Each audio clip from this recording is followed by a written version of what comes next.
Buenos días, queridos hermanos. Sean bienvenidos una vez más, un sábado más, a este sitio donde nos reunimos en el santo nombre de nuestro Dios. Y ahí se vuelve la casa, el lugar de su presencia, la casa de Dios. No solo podemos ponerle a un lugar de piedra y decir que esta es la casa de Dios y dejarlo así, simplemente no. Nos habla a través de su palabra que tiene que ser con su presencia, donde su nombre sea invocado, donde su nombre sea amado, sea temido, sea guardado, sea respetado. Por eso, durante la pandemia, nuestros hogares, nuestras casas también se volvieron lugar de su presencia y nos congregamos desde ahí. Ahora lo hacemos acá juntos, cumpliendo el mandato, volviendo a estar juntos aquí en esta casa también, sí, en su casa. Y junto a nuestros hermanos, estudiando, orando, alabando, porque ese es el mandato, esa es la forma en que Él pide que lo hagamos. Él quiere que lo hagamos de esta manera. Y es también para nuestro bien, por supuesto, el tener una comunidad, el estar con otros apoyados, el estar con otros estudiando, con otros orando, alabando, por supuesto, es también por nuestro bien. Es distinto, seguramente ya debe haber pasado lo que era estar ante una pantalla grande, pequeña, teniendo la reunión de sábado. Pero bueno, hoy continuamos con nuestro estudio, estamos con el estudio del folleto número 50, que se llama Dios libera y redime. Estamos ya cerca de terminar y estamos llegando al tema 10. Estamos en la unidad 3, que se llama Cartas Liberadoras. Habíamos estudiado antes los evangelios liberadores, cómo nos habla de la libertad. Habíamos dicho lo hermoso que es que justo el tema de este folleto sea Dios libera y redime, ¿sí? Y que estamos orando en este año por liberación, por libertad para cada uno de nosotros, para nuestras vidas, y que justamente estemos estudiando sobre esto, que ya hemos estudiado inicialmente sobre la Pascua, justo cuando ya estuvimos en tiempo de Pascua, que ya hemos estudiado los evangelios liberadores y ahora estemos estudiando las cartas de los apóstoles, que también nos habla de esto, de libertad, de liberación y redención del poder levantarnos, ¿sí? No solo quedarnos, no solo que se quede en has sido liberado, sino que ya has sido liberado y ahora te levantes a servir, te levantes y te recuperes a lo que debías ser, a lo que eras antes, ¿sí? De eso se trata. El tema de hoy es el tema 10, que se llama Libertad para el futuro. Se encuentra en la página 67, sí, Libertad para el futuro, ¿sí? Entonces, antes de iniciar con el estudio, quiero pedirles que me acompañen en una corta oración para ponernos en su presencia.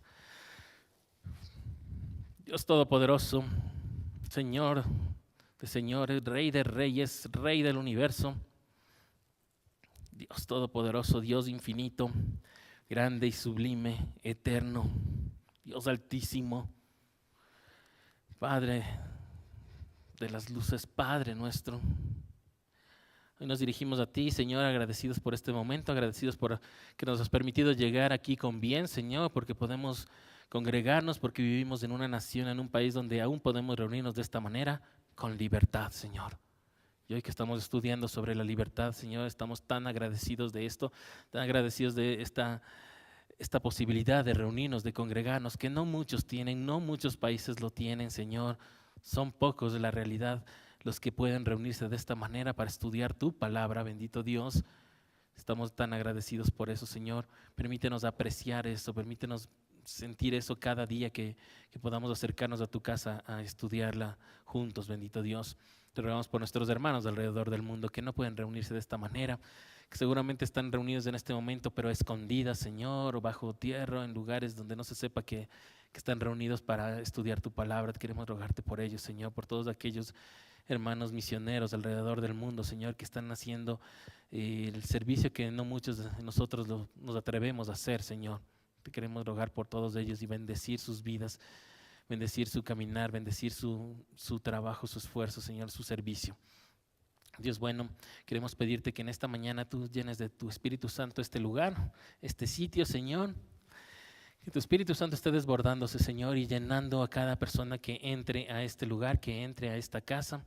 Señor, y que solo sea tu Espíritu Santo el que habite, Señor, que solo sea tu Espíritu Santo el que gobierne, el que mande, Señor, que no haya espacio para nada más, que cualquier otra cosa sea retirada, sea sacada, que no pueda acercarse, Señor, lo que no venga de ti, Señor, y que podamos tener un tiempo de comunión perfecta contigo, Señor, que podamos estar en paz, sin distracciones, Señor, estudiando, aprendiendo de tu palabra.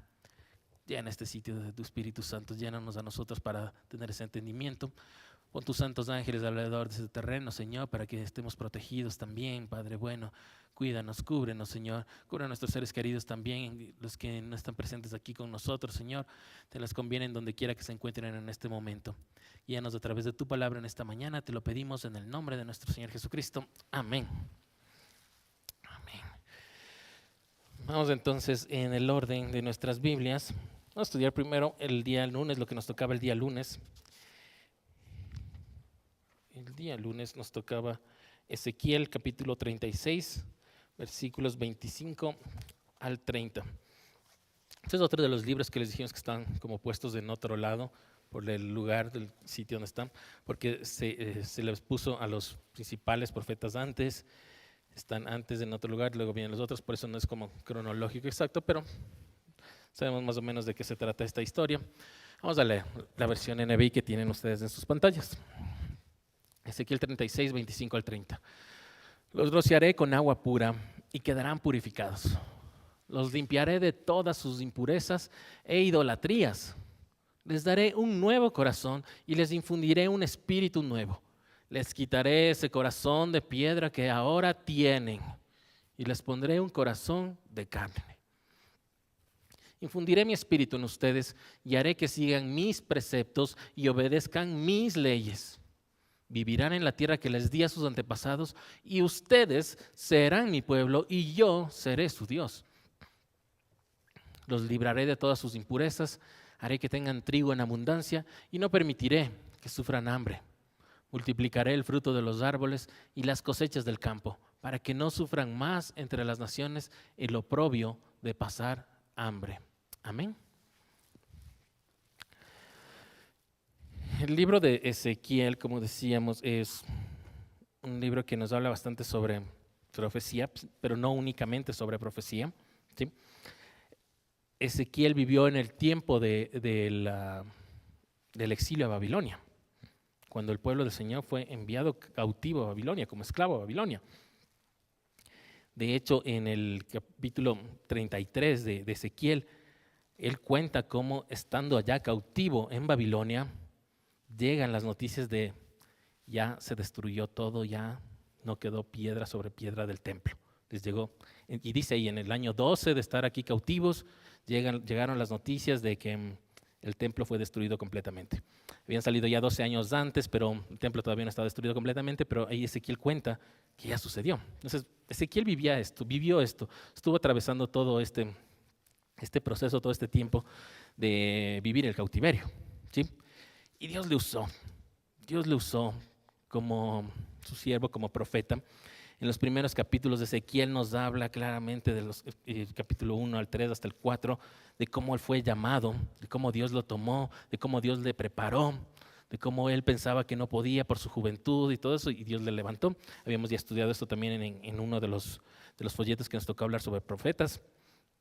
Luego del capítulo 4 al 24, ya nos empieza a hablar de eso, de por qué cayó Jerusalén, por qué iba a caer Jerusalén, de por qué venía el castigo. Y empieza él a recordar y tenerles claro a la gente, que tengan claro por qué está sucediendo esto, por qué van a ir al cautiverio, ¿sí? Luego del capítulo 25 al 32, ya nos habla del juicio también que vendrá, no solo fue para Jerusalén, sino también para otras naciones, ¿sí? Que el Señor hará justicia. Si bien esta es justicia en contra de su propio pueblo, porque desobedecieron, pero Dios también hace justicia con los otros, que no crean que eso no les cae a los otros y que los otros van a estar bien. No, les habla durante 7 capítulos, un poco más de capítulos sobre esto, sobre el juicio a las otras 7 naciones alrededor, a los que le están atacando, a los que le están conquistando, les habla también de esto, ¿sí? Lo cual da esperanza también, como profeta él hablando al pueblo, les da también esperanza. Y luego llega al capítulo 33 y empieza toda esta parte de las predicciones, de las profecías y de las promesas, de lo que vendrá, de lo que sucederá, Entonces estaban ahí ya algunos años en el cautiverio como esclavos allá en Babilonia. Y Dios no les dejó solos. Dios les mandó a través de un profeta, en este caso Ezequiel, como algunos otros profetas, a darles esperanza, a decirles, sí, estás atravesando este momento feo, este momento malo, pero hay esperanza. Todo está bajo mi control, todo ha sido parte de mi voluntad, todo ha sido parte de mi plan, todo es un proceso por el que te estoy llevando. Recuerdan que hablamos sobre la crisis, que la crisis lo que representa crisis es esta transformación. No puedo decir estoy en crisis sin que haya transformación, tiene que haber eso. Entonces Dios estaba permitiendo eso, entonces Dios les manda a través de los profetas esta palabra aquí usando en este momento específico a Ezequiel, hablándoles de que va a haber, sí, están viviendo esto, pero se va a acabar. Y que va a llegar un punto en que serán restaurados, en que serán redimidos, en que serán levantados, en que volverán a estar en su tierra. ¿Sí? Si bien sí, habla de cosas que sucedieron en ese momento, porque en ese momento estaban ahí en cautiverio y salieron, sí, y sucedió y se cumplió, pero también habla de cosas a nivel espiritual y cosas que sucederán para nosotros también. ¿Sí? Así que también veámoslo así cuando lo leamos. ¿Sí? Por eso cierra el libro Ezequiel, los últimos capítulos él habla ya más de Yahweh restaurando ya, del Señor, de Dios, restaurando ya el lugar celestial, teniendo listo ya el sitio celestial para nosotros, restaurando ya a su pueblo, esperándonos en eso. En eso cierra el libro.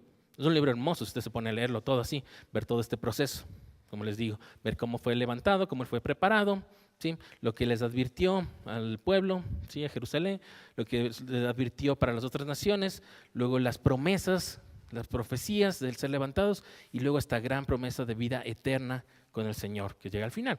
Es así, les invito a que lean este libro, es hermoso.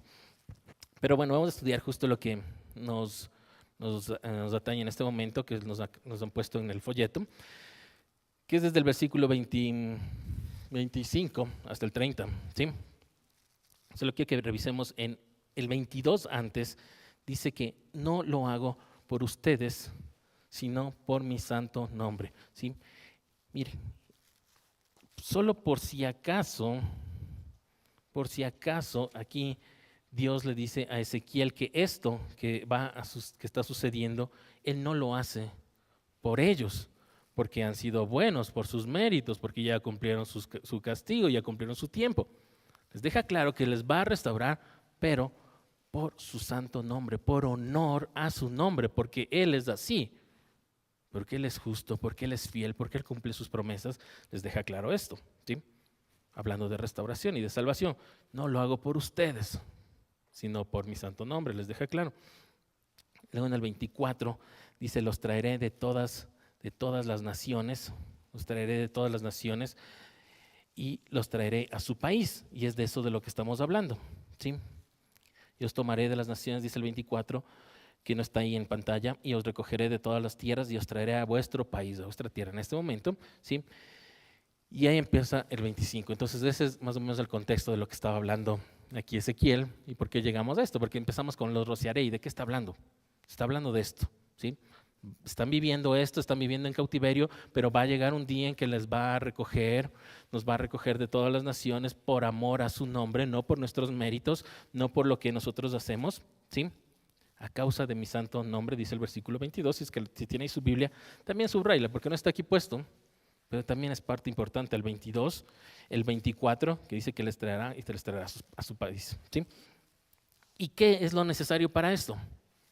Purificación, limpieza, ¿sí? Que ante el Señor seamos santos. Miren, sí, van a venir al país, vengan. ¿Han visto cómo a veces vamos para alguna reunión, para alguna fiesta, a algún lugar y nos preparamos y nos acicalamos y nos ponemos nuestra mejor ropa, nos vestimos, nos peinamos, lo que sea? El Señor quiere eso también. O sea, te vas a presentar ante el Señor, vas a venir a esta tierra que Dios te ha dado, pues tienes que venir bien. ¿Recuerdan cómo muchas veces el Señor les dijo que tienen que purificarse antes de que Él hable cuando se puso a hablar en el monte Sinaí, ¿sí? Cuando les dio los mandamientos, ¿sí? Cuando les dio las tablas, les dijo que se preparen durante varios días, ¿sí? O luego la preparación que tenían que ya vivir ya los levitas y los sacerdotes, los que servían primero en la carpa, en el tabernáculo y luego ya en el templo. Sí, toda esta preparación, esta purificación. Así que aquí, mientras ellos estaban ahí en cautiverio, y ahí piénselo una vez más, mientras estoy en problemas, mientras estoy atravesando este momento difícil, ¿qué dice el Señor? Sí, hay la promesa de que saldremos y todo, pero requiere esto: purificación, limpieza ante el Señor. Él lo hará, los rociaré con agua pura y quedarán purificados. Él nos hace, entonces debemos dejarle. ¿Cuál es el agua? El agua de vida es Jesucristo, por supuesto, eso no hay vueltas que darle, ¿no es cierto? Pero seguimos viendo que la santidad sigue siendo parte, desde ahí y hasta ahora sigue siendo parte importante de Dios, de lo que Él quiere, ¿sí? No es que se ha acabado la santidad. Santidad, santidad. Recuerden, Él es santo. Y luego, por si teníamos dudas de qué se trataba todo esto, de qué nos iba a limpiar, nos dice: los limpiaré de todas sus impurezas e idolatrías. Entonces, ¿por dónde han venido todas las impurezas? ¿Cuáles han sido las suciedades? ¿Con qué estamos ensuciados? Cuando decimos estamos en el lodo y estamos sucios, ¿con qué? Con ídolos. Con ídolos. Ahí están nuestras impurezas. Sí, el pecado, pero la idolatría, porque muchas veces a pecado le hacemos nuestro ídolo. A cosas que no vienen de Dios le hacemos nuestro ídolo. Entonces está hablando de esto, ¿sí? Idolatría es esta suciedad, es esta impureza. ¿Sí? Cuando decimos límpianos, Señor, de nuestra impureza, nos empieza a quitar los ídolos. Nos empieza a quitar los ídolos. Y no hablo solo de la figurita de yeso, de madera, no. Los ídolos de nuestra vida, el dinero, la avaricia, el amor por personas que no son, por situaciones, ¿sí? Por el dinero, lo que sea. Lo que sea que tengamos en nuestro corazón. ¿Y qué dice que hará? Vea, nos rocía, nos purifica, nos quita las impurezas. ¿Y qué hace? Algo que solo Él puede hacer: un nuevo corazón, un trasplante de corazón. Nos saca el corazón y nos pone otro. Un nuevo corazón. Que dice que ya no será de piedra, ¿sí? Sino de carne. ¿De qué está hablando? No está hablando de que ahora vamos a ser carnales, mundanos del mundo, porque más adelante, y sobre todo en el Nuevo Testamento, cuando se habla de la carne, se habla del mundo, ¿no es cierto? Del pecado, de vivir en la carne, ¿sí? Entonces no está hablando de esto, sino porque está haciendo esta comparación de piedra versus carne. El corazón de piedra es insensible, que no le importa, que no siente nada, que le da igual pecar o no pecar, servir a Dios o no servir a Dios. Y nos pone uno de carne, que sienta, que quiera servirle, que le duela, ¿sí? Y obviamente esto también tendría que ver también hasta con la parábola que luego Jesús hace, ¿no? De cuando bota las semillas y cae en este lugar de piedras, ¿sí? Esos corazones de piedra está hablando. También estamos hablando de eso, ¿sí?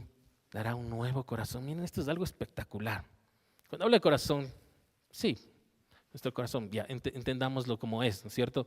No es que cuando habla de nuestro corazón está hablando físicamente del músculo que bombea la sangre, ¿no? De ida y vuelta, no, está hablando de nuestra mente, de nuestra voluntad, de nuestros sentimientos. De eso está hablando, a eso se está refiriendo, ¿sí? Entonces pondrá un nuevo corazón en nosotros y se pondrá un espíritu nuevo también, un espíritu nuevo. ¿Cómo? ¿Cómo es eso? Si Él es el que nos dio el espíritus, cada uno tiene un espíritu, ¿sí? Y lo dejamos y lo llenamos con los espíritus que querramos. El ideal siempre es, y seguirá siendo, y siempre debe ser, que sea lleno solo del Espíritu Santo, ¿sí? Pero nuestro espíritu es libre y nosotros somos libres de llenarle con lo que querramos. Y aquí por eso el Señor, después de ver la idolatría, dice: no, les cambio completamente, y nos cambia. Y que nos dice que nos va a dar con su Santo Espíritu. Pondrá su Santo Espíritu. Así como en el inicio que soplaba, ¿sí? Ahí usa también estas palabras: infundiré, soplaré, les daré mi espíritu en ustedes. Haré, miren lo que hace el Espíritu en nosotros. Haré que sigan mis preceptos y obedezcan mis leyes.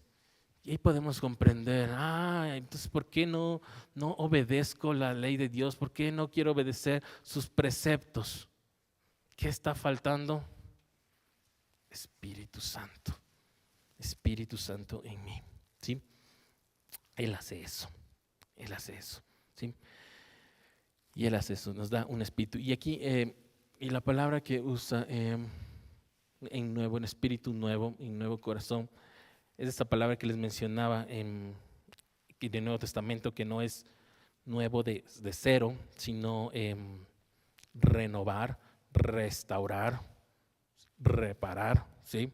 Pero sigue siendo el mismo, pero ya es de otra forma, ya es distinto, ¿sí? Entonces es eso.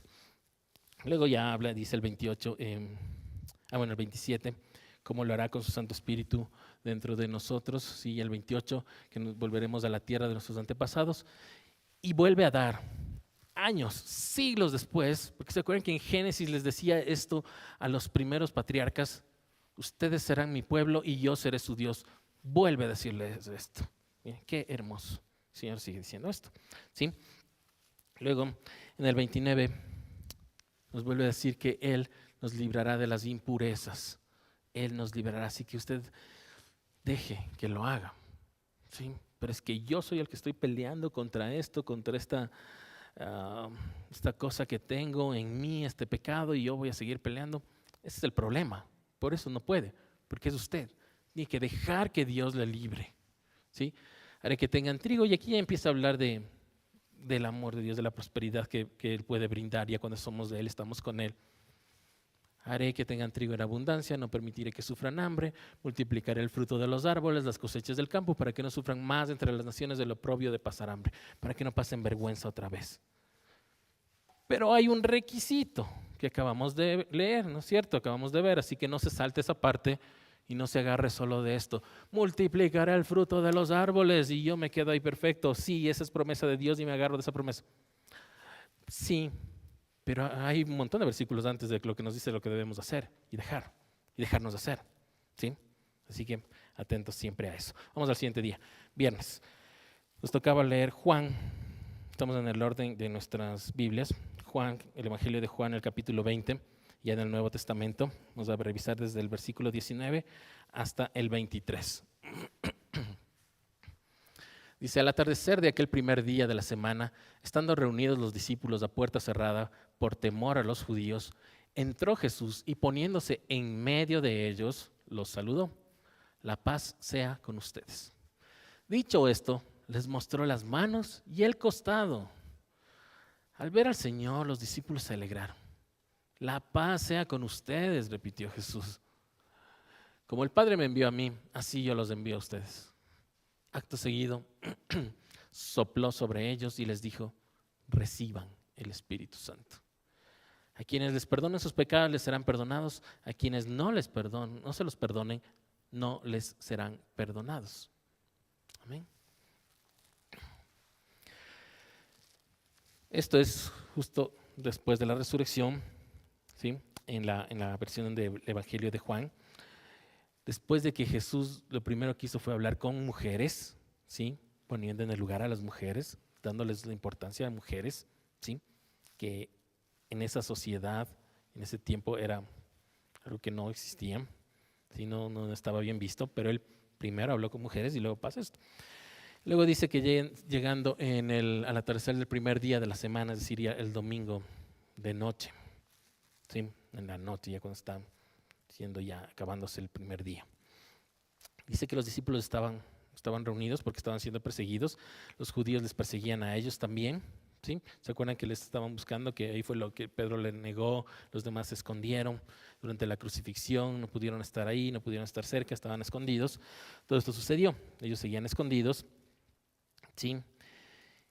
Y de pronto dice que aparece, estando con la puerta cerrada, se pone en medio de ellos, ¿sí?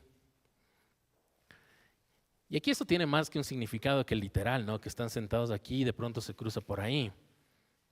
Tiene significado, Él está en medio de ellos, Él está aquí con nosotros. ¿No es acaso lo que queremos, lo que buscamos nosotros cuando estamos en nuestros hogares, en nuestras familias? Que Él esté en medio de nosotros, que Él esté aquí con nosotros. De eso habla, de eso se trata. Mire, la resurrección del Señor empieza con esto, empieza con estas cosas hermosas. Él ya está ahí con nosotros. ¿Sí?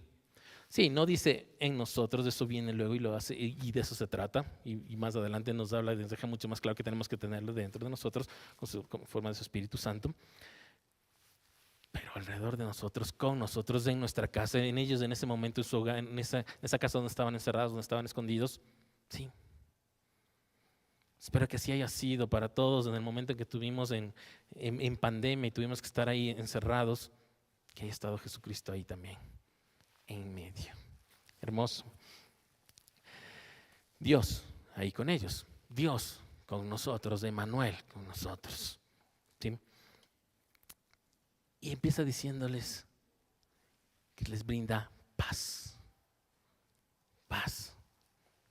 Y ahí no queda solo como un deseo de paz, el típico, el saludo hebreo judío de shalom, ¿no? No queda solo en eso, sino que en verdad el Señor Jesucristo quería que en ese momento sientan paz. Ellos estaban sufriendo, ellos estaban asustados, estaban siendo perseguidos. Su maestro había sido asesinado, crucificado, y ahora iban a morir ellos también. Estaban siendo mal vistos por todos, estaban escondidos. Y les dice paz. ¿Sí? Entonces no es simplemente el deseo, sí, te deseo paz. No es simplemente ese el shalom de saludo, sino es darles paz. Por eso, pues es que seguramente se quedan callados, ¿no? Y el Señor Jesucristo tiene que volver a decirles, ¿no? Tiene que volver a hablarles. Sentir ellos, wow, está aquí. Se cumplió lo que dijo. Se cumplieron las escrituras. Nuestro sufrimiento y todo lo que estamos pasando, todo lo que estamos viviendo terrible, no importa, se acabó, Él está aquí. Realmente paz. Realmente paz. ¿Sí? Eso es lo que sucedió aquí, eso es lo que sucedió en ese momento. ¿Sí? Y ahí lo que hace el Señor Jesús es darles la evidencia física. ¿Sí? Miren las manos, miren el costado. En verdad está lastimado, en verdad estaba ahí perforado, en verdad estaba el hueco. ¿Sí? Y esto bota mucho todas esas ideas de que no lo vieron, de que era un fantasma, de que era una imaginación de el aparecido, lo que sea. Todo eso bota porque Él estaba ahí físicamente, ¿sí? Y les muestra eso. Y ahí dice que se alegraron aún más, ¿no? Se alegraron porque estaban en paz, alegres. Sí, le vimos morir, le vimos cómo él estaba ahí crucificado, se desangró, le pusieron en la tumba. Sí, y está aquí. Paz. Esto como cuando pasa alguna situación terrible y se acaba y siente paz. ¿Cierto? Al fin se acabó, ya, se acabó. Jesús está aquí, Dios se hace cargo, ¿sí? Recuerdo alguna vez, seguramente muchos han tenido accidentes de tránsito, ¿no es cierto?, en sus autos o algo. Una vez a mí me pasó estando en mi internado de medicina, yendo en una ambulancia, llevando a enfermos, que en el recorrido, ustedes saben cómo las ambulancias van a toda velocidad, la ambulancia se choca y termina dándose las vueltas y yo dentro con todo eso y terminó. Y uno en ese momento, ¿qué piensa, no es cierto? Entonces, no tienes mucho tiempo para pensar ni decir nada, pero cuando ya se detiene el auto de dar vueltas, la ambulancia de dar vueltas, uno pues ya, se acabó, sí, se acabó, entonces ahí se terminó. Paz, ya. Es lo que haya que hacer, lo que venga los de menos, pero ya, se acabó. Estoy aquí. Eso sintieron los discípulos, eso vivía en ellos. Paz. Y por eso el Señor en el 21 les repite, paz para ustedes. La paz sea con ustedes, repitió Jesús. Y ahí empieza, les dice, bueno, qué bien, ya están en paz, ya están tranquilos, empecemos a trabajar. No es que se quede así, vamos a trabajar. Y empieza ya el Señor Jesucristo con eso, ¿sí? Empieza a decirles, así como mi Padre me envió, así como mi Padre me dio una misión, yo también les voy a dar una misión a ustedes, un trabajo a ustedes, algo que tienen que hacer, tareas que tienen que cumplir, ¿sí? Y así como Dios Padre le dio a Jesucristo una misión, pero le dio con autoridad para hacerlo, con autoridad, con poder para hacerlo, ¿sí? Es que solo sí yo por mi cuenta, no, va con autoridad, una autoridad te dice y te delega y te vas. Es que a mí se me ocurrió, es que estaba en mi corazón hacer esto. Así no funciona y aquí vemos esto claramente, ¿sí? Ahí empieza el Señor Jesucristo a darle esto y les dice, ahora, desde este momento, yo hago lo mismo con ustedes. El Señor había hablado de esto, sí, por supuesto, había hablado de estas cosas que sucederán, pero está diciéndoles, en este momento empieza ese trabajo. ¿Se acuerdan que les había estado preparando 3 años para esto? Les había hablado que esto iba a suceder un momento. Ahora empiezan a trabajar ustedes, ahora les toca a ustedes. Les empieza a decir, sí, ahora les toca a ustedes, empieza la misión. Pero, al igual que el Padre le da autoridad, le da poder, Jesucristo también hace esto con los discípulos. Jesucristo hace eso, les da poder. Y llega el 22 y dice, acto seguido, sopló sobre ellos. Una vez más, ese sopló que vimos en Ezequiel y que por supuesto vimos en Génesis, en la creación del hombre, ¿no es cierto? Cuando hizo del barro y luego sopló el hálito de vida. Dios sopló. Les dio, en este caso, espíritu, su propio espíritu, nuestro propio espíritu individual. Pero en este caso, el Señor Jesucristo lo que hace es darles el Espíritu Santo, el Espíritu de Dios, les sopla el Espíritu de Dios. Imagínense eso, el Espíritu de Dios, que Jesucristo mismo venga y te sople y lo que entre en ti sea el Espíritu Santo de tanto poder. ¿Sí? Y esto, por si acaso, fue antes de Pentecostés. ¿Sí? Así que ahí vemos, porque hay esta parte que dice que el Espíritu Santo no ha estado con el pueblo de Dios antes de Pentecostés, nomás empezó. Hay toda esta creencia, esta doctrina. Miren esto. Y leamos, hemos leído muchas veces en el Antiguo Testamento cómo el Espíritu Santo se ha mostrado. ¿Sí? Pero aquí miren esto. Entonces les da el Espíritu Santo para que empiecen ya, ¿sí? Con autoridad, cumplan la misión, cumplan el trabajo que tienen. Ahora les toca a ustedes, ¿sí? Y empieza todo eso. Y el 23, a quienes les perdonen sus pecados les serán perdonados, a quienes no se los perdonen no les serán perdonados. Esta es una parte polémica teológicamente hablando, ¿sí? Porque esto se lo tomó por un principio, no al principio, no más tarde, como que tienen la autoridad para perdonar, y esto los llevó una parte del cristianismo a hacer que solo el sacerdote que está delante es el único capaz de perdonar y es el único que perdona. Pero no es así. A lo que llevaba aquí es darnos autoridad de llevar el mensaje de Dios y de hablar de parte de Dios, ¿sí? Si escuchamos a alguien que pide perdón a Dios y que se arrepiente de verdad, y recordarle, decirle, sí, Dios te escuchó, Dios te perdonó, estás perdonado. Asegurarle, estás perdonado. No te estoy perdonando yo porque no soy Dios, pero yo sé que Dios te está escuchando, Dios te perdona, ¿sí?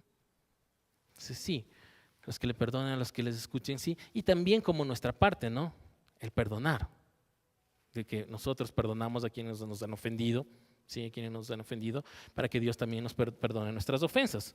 También va por eso. Así que este versículo suele ser muy polémico en el ámbito teológico, ¿sí? Pero vamos a pasar. Vamos al domingo.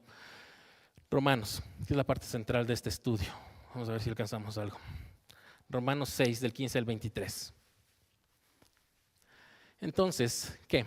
¿Vamos a pecar porque no estamos ya bajo la ley, sino bajo la gracia? De ninguna manera. ¿Acaso no saben ustedes que cuando se entregan a alguien para obedecerlo, son esclavos de aquel a quien obedecen? Claro que lo son, ya sea del pecado que lleva a la muerte o de la obediencia que lleva a la justicia. Pero gracias a Dios que, aunque antes eran esclavos del pecado, ya se han sometido de corazón a la enseñanza que les fue transmitida. En efecto, habiendo sido liberados del pecado, ahora son ustedes esclavos de la justicia. Hablo en términos humanos por las limitaciones de su naturaleza humana. Antes ofrecían ustedes los miembros de su cuerpo para servir a la impureza, que lleva más y más a la maldad. Ofrézcanlos ahora para servir a la justicia, que lleva a la santidad. Cuando ustedes eran esclavos del pecado, estaban libres del dominio de la justicia. ¿Qué fruto cosechaban entonces? Cosas que ahora los avergüenzan y que conducen a la muerte. Pero ahora que han sido liberados del pecado y se han puesto al servicio de Dios, cosechan la santidad que conduce a la vida eterna. Porque la paga del pecado es muerte, mientras que la dádiva de Dios es vida eterna en Cristo Jesús nuestro Señor. Amén. Romanos, el libro de Romanos que hemos venido estudiando ya desde la semana anterior. Se lo toma como complicado, es un poco complicado el libro de Romanos, pero primero hay que buscar una buena versión, ¿no? que podamos entender las palabras bien, ¿sí? Y luego pensar de qué estaba sucediendo en el contexto. Pablo se estaba dirigiendo a un pueblo en Roma, ya cristianos, convertidos, pero que venían de grandes filosofías, de grandes filósofos griegos de aquel momento. Sí, venían con todas estas creencias, conocedores de muchas cosas. Entonces se tiene que hablar así, utilizar términos y ser repetitivo en muchas cosas, y a veces eso nos confunde, porque ya dice una cosa, parece que está cambiando de tema, pero la vuelve a repetir y la vuelve a meter, entonces es difícil. Pero el libro de Romanos es tan importante y tan básico en el cristianismo porque nos habla de los temas casi centrales de nuestras creencias, de las doctrinas, la doctrina cristiana, que es la salvación por gracia, no por obras, no por cumplir la ley, ¿sí? La justificación, nos habla el libro de Romanos, la fe, la esperanza, de eso nos habla el libro de Romanos. Pablo tiene que dejarlos de esto bien claro a este pueblo, a estos creyentes de esta ciudad, de este pueblo, porque ya en ese tiempo era el imperio romano, ¿sí? Entonces empieza Pablo haciendo esta pregunta como irónica, sí, que él mismo se responde, por supuesto. ¿Qué? ¿Vamos a pecar porque porque no estamos ya bajo la ley, sino bajo la gracia? ¿No he oído esto un montón de veces, ¿no es cierto?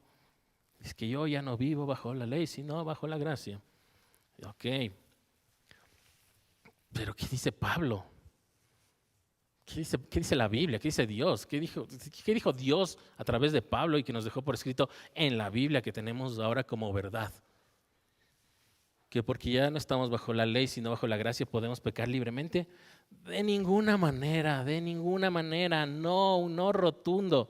Seguramente con gritos fue ahí Pablo, porque Pablo hablaba así, ¿sí? Porque si no se le dormía a la gente, porque le tenía ahí horas de horas, ¿no? Entonces, llegaba un momento, de ninguna manera. Imagínense gritando. Es muy claro aquí Pablo en esto. Les muestra que hay solo dos opciones. Una vez más.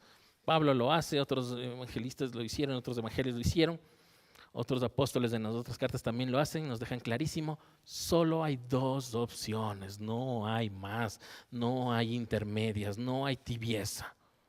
Solo hay dos caminos, solo hay dos padres, solo hay dos decisiones que uno puede tomar. Me decido por esta o por la otra. No puedo estar en el intermedio ni dando vueltas. No. La una, obedecer al pecado que nos va a llevar a la muerte, nuestro padre Satanás, ¿sí? O por otro lado, obedecer a Dios, nuestro Padre es Dios, vida eterna. Uno o dos, no hay más opciones. Nos deja tan claro aquí Pablo. Sí, Pablo se da un montón de vueltas y un montón de explicaciones, pero guárdese eso, quédese con esta parte. Clarísimo a las dos opciones, no hay otras, ¿sí? Y que me gusta cómo Pablo empieza el versículo 17 diciendo gracias a Dios. Eso que nos gusta decir a todos nosotros, ¿no? Cuando algo sucede. Gracias a Dios estoy aquí, gracias a Dios pude venir. Gracias a Dios estoy bien, gracias a Dios no ha habido novedad en esto, gracias a Dios salió bien la operación, ¿sí? Pablo empieza así diciéndolo también. Gracias a Dios, ¿sí? Antes éramos esclavos del pecado, dice el versículo 17, pero ahora ya no. Ahora ya no somos esclavos del pecado, ¿sí? ¿Por qué? Porque han sometido su corazón a la enseñanza de Dios. Y volvemos a esto del corazón otra vez. ¿Se acuerdan lo que hablaba del corazón de piedra, del corazón de carne y todo eso? La mente, las decisiones, nuestra voluntad, ¿cierto? Nuestro corazón. Han sometido su corazón a la enseñanza, ¿sí?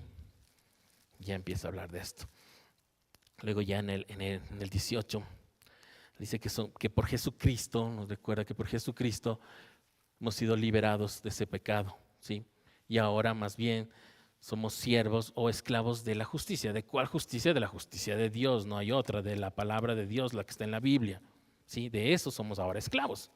Esclavos por amor, por decisión propia, ya no porque alguien nos tomó y nos cogió y nos esclavizó, como hace el pecado. Eso no nos damos cuenta, pero así sucede.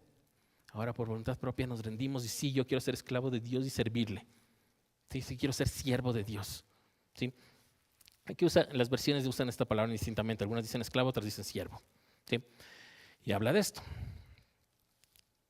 Y luego llega el 19, donde, bueno, esto ya se habló ya hablamos la semana anterior, ¿sí? en términos humanos, de la naturaleza humana, ¿no es cierto? Que los miembros del cuerpo servían para la impureza, que usábamos nuestro cuerpo. Nos habló Andrea la semana anterior sobre esto, de cómo nuestro cuerpo usábamos para el pecado, usábamos para hacer el mal, nuestro cuerpo, nuestras manos, nuestro cerebro, todo para hacer el mal. Y ahora dice ya no. Servíamos de aquí, habla otra vez de la impureza, que ya hablamos, la impureza, la idolatría, la maldad, ¿no es cierto? Ahora dice, ofrézcanlos para servir aquí a la justicia. ¿Cuál justicia? Una vez más, la justicia de Dios, la palabra de Dios, las leyes de Dios, esa justicia. ¿Sí? ¿Y qué va a llevar a eso? ¿Cuál va a ser el fruto de hacer eso? Santidad. ¿Cómo soy santo? ¿Cómo llego entonces a la santidad? No entiendo esto de la santidad. Cumplir lo que dice Dios. Cumplir los mandatos de Dios, poner nuestro corazón a cumplirlo. Eso es santidad, eso nos lleva a santidad. ¿Sí? El fruto de eso es santidad. ¿Sí? En el 20 otra vez pone en claro las dos opciones, o se está con lo uno o se está con lo otro, esclavos del pecado o con la justicia. Claras las opciones. En el 21, ¿cuál será la cosecha? No cosecha lo que uno siembra, ¿no es cierto? Esto es claro, clarísimo. Siembro manzanas, van a salir manzanas. Siembro papas, van a salir papas. No hay otra. Siembro pecado, voy a recibir maldad, voy a vivir en eso. Vivo en justicia, siembro justicia, santidad, y recibir ¿qué? Los frutos de salvación, la vida eterna. ¿Sí? Y eso nos queda. Entonces del 22 luego dice, entonces son libres del pecado para servir a Dios. Cosechar santidad, cosechar vida eterna al final. ¿Cierto? De eso está hablando. Estoy resumiéndolo porque, como les digo, Pablo da muchas vueltas y repetitivo en esto para enfatizar. ¿Sí? Y ahí viene esta frase que nos gusta también, el 23, que es: la paga del pecado es muerte. ¿Sí? Pero la dádiva de Dios es vida eterna. Esa parte nos falta. ¿Sí? Así que no solo la paga del pecado es muerte, sino automáticamente. Y la dádiva de Dios y lo que nos da Dios, en cambio, es vida eterna. ¿Sí? Así que, otra vez más, o lo uno o lo otro. La paga del pecado es muerte, pero estar con Dios tengo vida eterna. ¿Ya? Y esto es importante porque este es un principio que ya lo vamos a ver desarrollado en el siguiente capítulo de Romanos, en el 7, de la muerte eterna. El uno vida eterna, el otro muerte eterna, de esa muerte desde allá. Y lo pone y empieza a hablar Pablo como si esto fuera la ley, porque esto es algo que tiene que suceder porque fue puesta como ley por Dios desde el principio. ¿Sí? Peca, había muerte. Entonces eso es una ley. Había que cambiar eso. Vamos al siguiente, vamos si alcanzamos un poquito. Espero que hayan podido leer también en sus casas. Romanos 7, del 1 al 13. Hermanos, les hablo como a quienes conocen la ley. Miren, ¿acaso no saben que uno está sujeto a la ley solamente en vida? Por ejemplo, la casada está ligada por ley a su esposo solo mientras éste vive. Pero si su esposo muere, ella queda libre de la ley que la unía a su esposo. Por eso, si se casa con otro hombre mientras su esposo vive, se le considera adúltera. Pero si muere su esposo, ella queda libre de esa ley y no es adúltera, aunque se case con otro hombre. Asimismo, hermanos míos, ustedes murieron a la ley mediante el cuerpo crucificado de Cristo, a fin de pertenecer al que fue levantado de entre los muertos. De este modo daremos fruto para Dios, porque cuando nuestra naturaleza pecaminosa aún nos dominaba, las malas pasiones que la ley nos despertaba actuaban en los miembros de nuestro cuerpo y dábamos frutos para muerte. Pero ahora, al morir a lo que nos tenía subyugados, hemos quedado libres de la ley, a fin de servir a Dios con el nuevo poder que nos da el Espíritu, y no por medio del antiguo mandamiento escrito. ¿Qué concluiremos? ¿Que la ley es pecado? De ninguna manera. Sin embargo, si no fuera por la ley no me habría dado cuenta de lo que es pecado. Por ejemplo, nunca habría sabido yo lo que es codiciar si la ley no hubiera dicho no codicies. Pero el pecado, aprovechando la oportunidad que le proporcionó el mandamiento, despertó en mí toda clase de codicia, porque aparte de la ley el pecado está muerto. En otro tiempo yo tenía vida aparte de la ley, pero cuando vino el mandamiento cobró vida el pecado y yo morí. Se me hizo evidente que el mismo mandamiento que debía haberme dado vida me llevó a la muerte. Porque el pecado se aprovechó del mandamiento, me engañó y por medio de él me mató. Concluimos pues que la ley es santa y que el mandamiento es santo, justo y bueno. Pero entonces, ¿lo que es bueno se convirtió en muerte para mí? De ninguna manera. Más bien fue el pecado lo que, valiéndose de lo bueno, me produjo la muerte. Ocurrió así para que el pecado se manifestara claramente, o sea, para que mediante el mandamiento se demostrara lo extremadamente malo que es el pecado. Amén. Si ven cómo es un poco complicado, no imposible de entender, pero complicado. Uno tiene que detenerse, volver a leer, regresar, entender de lo que estaba hablando, los capítulos anteriores, no solo unos pocos versículos, sino los capítulos anteriores de qué estaba hablando, cómo llegó a esto. Por eso vimos en el 6 de qué está hablando y llega a esto. Por eso les decía que era muy importante esta parte de que él pone que la paga del pecado es muerte. Es una ley que Dios impuso, que Dios puso en el principio, en el Antiguo Testamento. ¿Sí? Pecado, muerte, y tiene que haber muerte para que seamos perdonados. ¿Sí? Entonces puso a su hijo, se hemos explicado. Entonces, él sigue hablando de esto, que dice que está hablando a los que saben la ley, ¿no es cierto? Y pone el ejemplo de las casadas, ¿no es cierto? Que mientras el esposo vive, está casada, si ya no vive, ya no está casada, ¿no? Eso nos queda claro, estamos sujetos a eso, ¿sí? Y ahí viene esta parte central, esta parte clave, ya en el versículo 4. Y es lo que dice, que nosotros morimos con Cristo crucificado. Que nos quede claro, no dice que murió la ley. Una vez más, ya en el libro de Hebreos dice que la ley fue clavada en la cruz, pero no para ser eliminada, sino para ser pagada, puesto el sello de pagado, ¿sí? Y aquí nos deja otra vez de ese mismo mensaje claro. Ustedes murieron a la ley mediante el cuerpo crucificado de Cristo, porque en Cristo hemos sido sacrificados y en Cristo resucitamos. Dice también la palabra, dice también Pablo. ¿Sí? Entonces, esta es la clave de esto. ¿Sí? Así como el otro era así, el pecado es muerte y esa es la ley que Dios impuso y que dejó. ¿Sí? Acá también esto. Morimos de esa ley con Cristo cuando somos crucificados en Cristo. Con Cristo. ¿Sí? Ahí sí, a la ley. Ahí sí esa ley del pecado igual muerte. Ya no tiene ese mismo poder. Ya no tiene ese mismo poder. ¿Por qué? Porque ahora es la gracia. ¿Sí? Pero Pablo se encarga de dejarnos claro que la ley no es que ya fue anulada, ya fue borrada, ya no sirve para nada. Una vez más, y él responde, de ninguna manera. De ninguna manera. ¿Sí? Y nos dice, sí, antes nuestra naturaleza era de pecado. Nacemos con esa naturaleza de pecar. Eso es lo que tendemos a hacer. Nuestra lucha diaria es no hacerlo. ¿Sí? Es unas máquinas que tendemos a hacer esto y tengo que decir, no, hoy no voy a hacerlo, hoy no va a suceder, yo voy a vivir de otra manera y tomar esa decisión. De eso se trata, porque nuestra naturaleza por sí mismo ya es al pecado. ¿Sí? Y empieza a hablar de esto. ¿Sí? De que somos libres de esta ley para servir y con un nuevo poder del Espíritu Santo, dice en versículos 5 y 6. ¿Sí? Estoy tratando de ser lo más fácil posible que entendamos esto. ¿Sí?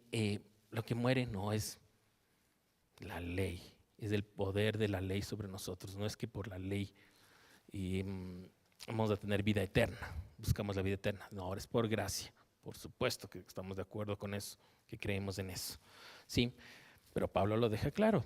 La ley no sirve. Dice en el 8, sin la ley no sabríamos lo que es pecado. Y ahí él pone de ejemplo lo de la codicia, ¿no es cierto? Él pone de ejemplo y nos deja súper claro. Si no, no sabría qué es ley, qué no es ley, qué puedo hacer y qué no puedo hacer. ¿Qué le gusta o no le gusta a Dios? Porque ahora guardamos los mandatos de Dios por amor. Como pidió el Señor Jesucristo, guarde mis mandamientos por amor. Entonces los guardamos por amor. Si es que no sé los mandatos, no lo estoy haciendo, no le estoy demostrando mi amor al Señor Jesús. Así de simple, para simplificar más las cosas. ¿Sí? ¿Qué dice en el 9? Que cuando pongo el mandamiento, o sea, la ley, este mandamiento del pecado es muerte, encima de todo, encima de la gracia, de la cruz, ahí es lo que hago esto, de darle poder y hacer que viva esta ley de pecado. Recuerden que está hablando de la ley de pecado, no de la ley en general, sino esta ley del pago del pecado es muerte. ¿Sí? Por eso a veces no se entiende bien esta parte. Y el 10 y el 11 habla de esto, de que el pecado se aprovechó de la ley en sí. Sí, se aprovecha de eso y nos pone a nosotros en ese puesto de olvidarnos de la gracia, ¿sí? Y enfocarnos en esto, en el pecado, en esa parte, ¿sí? Y que termina matándonos. Y por eso él tiene que decir en el 12, concluyamos, a ver, entendamos, recapitulemos, a ver si me siguen, a ver si me entendieron. Empieza a decirles Pablo, ¿sí? La ley es santa. Si no él dijera la ley de Dios, ¿saben qué? Es muy difícil. Ya tuvimos a Jesús y con eso basta. Ya. Como mucha parte del cristianismo lo hace, lastimosamente. ¿Sí? Pero Pablo dice, no. Pablo dice, la ley es santa. El mandamiento es santo, justo, bueno. Dice en el versículo 12. ¿Sí? ¿Y quién me hace creer que la ley es mala? El pecado. El pecado me lleva a creer que la ley es mala. Para que yo no crea en la ley, para que yo no cumpla la ley, para que yo diga que estoy bajo la gracia. Es el pecado. ¿Sí? De eso está hablando. ¿Sí? Luego cerrábamos con miércoles, jueves y sábado con Romanos. Espero que sigan leyendo. Si no, ya tendremos oportunidad también de seguir leyendo el libro de Romanos más a profundidad, porque como les digo, es muy importante dentro de la doctrina cristiana el libro de Romanos. Quedamos ahí. Vamos a